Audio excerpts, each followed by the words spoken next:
바울이 2차 전도 여행을 하던 중에 고린도에서 말씀을 가르칠 때 많은 반대와 위협이 있었습니다.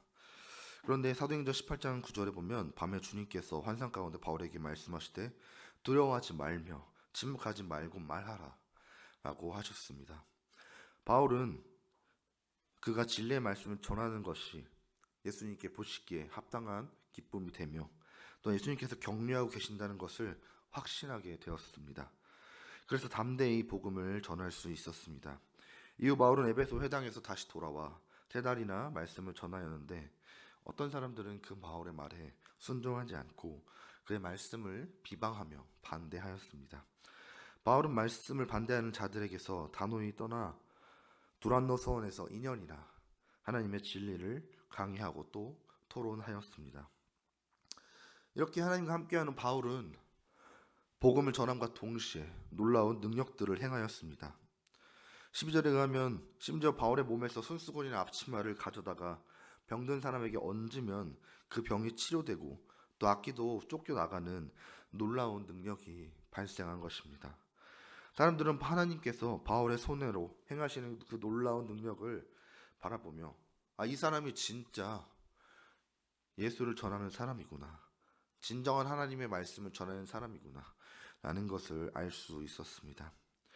그런 중 바울을 따라하는 마술사가 등장합니다. 당시 마술사들은 기적을 행하고 돈을 받아 생계를 유지하는 것이 대부분이었습니다. 그래서 자신의 이름을 높이고자 이러한 일들을 하게 된 것입니다. 마술을 행하던 사람들도 바울처럼 예수님을 믿지 않음에도 예수의 이름으로 악기를 쫓아내려 시도했습니다. 하지만 오히려 악기에 들린 사람에게 호되게 당하고 벌거벗은 채로 쫓겨나게 됩니다. 똑같이 예수의 이름을 빌렸지만 에베소에서 하는 이들은 바울을 통해 일어난 기적들과 전혀 다른 모습의 일들을 목격하게 됩니다. 그래서 유대인이나 헬라인들이나 이 일을 듣고 다 두려워하며 예수님의 이름을 높였습니다. 그리고 많은 사람들이 사도를 찾아와서 그들의 악행을 실토하며 회개하는 역사가 또한 벌어졌습니다. 마술을 행하는 사람들도 그들이 마술을 행하기 위해 모았던 비싼 돈을 주고 산 책들과 부적들을 가져와 불태우는 회개의 역사가 일어났습니다. 구체적으로 이 책의 가치가 은하 5만 개나 되었다고 기록하고 있습니다.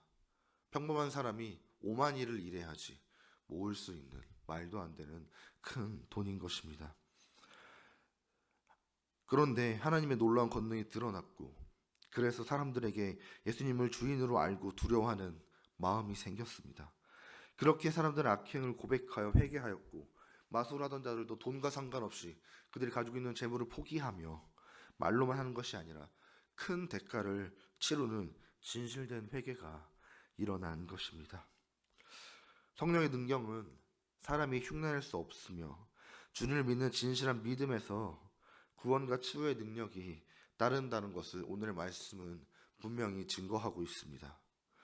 본문에 나오는 어리석은 마술사들은 그들의 이름을 떨치고 금전적인 이익을 얻기 위해 예수님의 이름으로 귀신을 쫓으려 했다가 큰 상해를 입었습니다.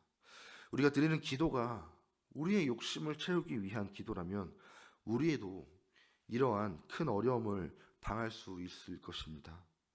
우리의 삶에 기적이 일어나고 회개가 일어나고 삶의 방향이 바꾸는 일이 일어나려면 먼저 하나님의 말씀이 가지고 있는 능력을 믿고 의지해야 합니다. 저와 여러분의 삶 가운데에서도 오늘 본문과 같은 하나님의 말씀의 능력이 역사하시도록 회개하고 변화되어서 우리를 통해 하나님의 큰 기적이 일어나고 또 하나님의 나라가 확장되는 역사가 일어나기를 주님의 이름으로 소망합니다.